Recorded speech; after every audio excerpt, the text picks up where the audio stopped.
People will always believe in monsters. It's easier than accepting their own darkness. We can all be monsters. The last game I remember coming out right before E3 was Mirror's Edge Catalyst. And the fact that I'm one of the few people who still remembers that just shows how much that game got screwed. So let me introduce to the series where I give you my first hour impressions on the newest games. Sometimes I will praise the game, and other times I will criticize the game. Hence the series being called Praising or Criticizing. Today I'm presenting Vampyr, an action single-player role-playing game set in 18th century. Was it 19th century? Yeah, old-timey London.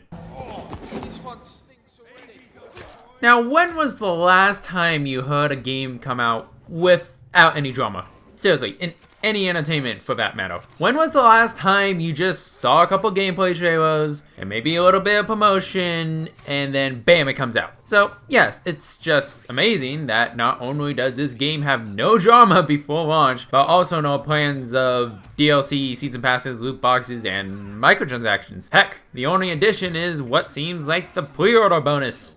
When was the last time you saw that for a game? Okay, but this game is actually legitimately good, with some rough points here and there, but I just wanted to praise the game for not being, well, stirring up drama, because God knows we have plenty of that. Slowly, vampire. Who are you?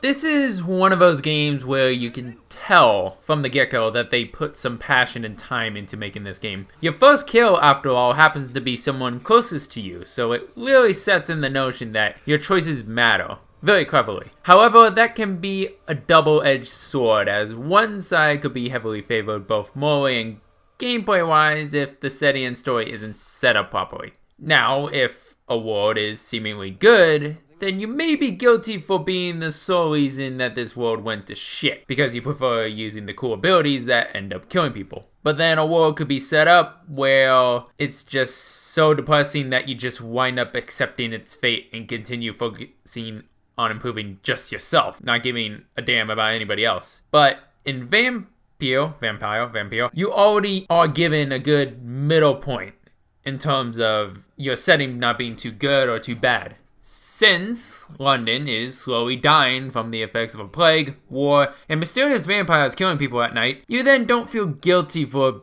doing the evil options whenever you feel like it. However, there is still enough life and good-natured people to make you feel that you can salvage some of London from this bad situation. So it kind of promotes you, hey, it's okay if you be evil, but then it's actually legitimately possible for you to actually save it if you want to be good.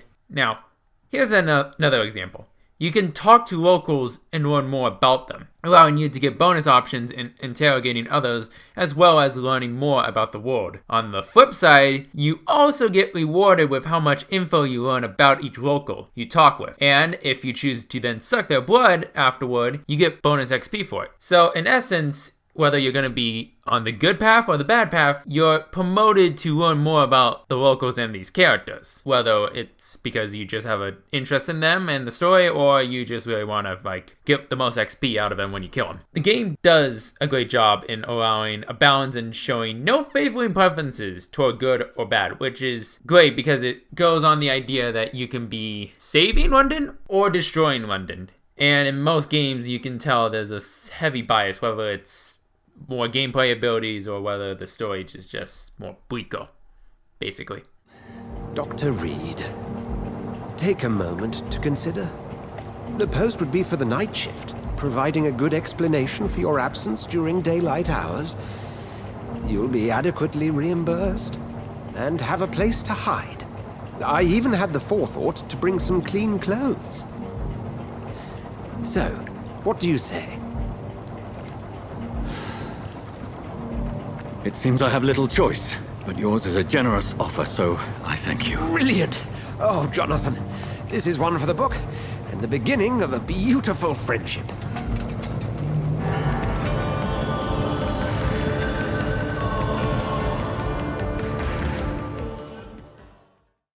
It's pretty apparent that the game's focus is on the narrative, as they even put a description on the first throwaway safe haven, catching you up on why 2 people are dead in the house. They didn't need to be this detailed for such a throwaway tutorial section. Now, when it comes to a game that focuses heavily on the narrative, the gameplay tends to be the weak link. Well, unless you're Naughty Dog, of course. Well, it's only been an hour, and I still find a sick joy of just biting every enemy. Right now, it just seems like a fun pastime to break up all the narrative moments, just like a previous game I did a video on. But this game offers a bunch of different upgrades for both your weapons and your vampire abilities. For a while, I'm just gonna enjoy a slowly becoming overpowered like how I play XCOM. However, they have given the effort to make the enemies varied, such as with different immunities and already 3 different types of enemies already introduced. So, despite going with the idea that this is gonna be a power fantasy, they still give the initiative that they're gonna bother to try to include some challenge in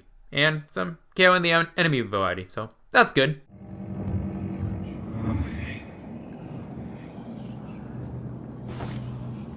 Vampyr, or Vampyr, is most likely not going to be up for Game of the Year discussions, but it still provides a confident first impressions. It's a game that seems to be from a different time. A time with unnecessary baggage in terms of drama surrounding the product. A time where there was no politics and demands to meet the current talking points that will only be outdated in a decade. A time where developers don't actively attack their customers and instead just have a passion for making their game succeed. A time where it was just the gamer and the game, without any extra content or schemes to get more than the original price out of you.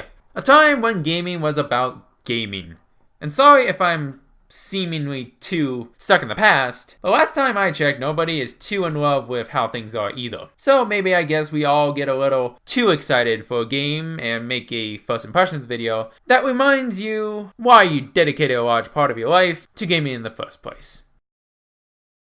Thank you for watching. You can check out my last video where I analyze what makes Hellblade a good game. And, well, considering that E3 is coming up, happy E3 week!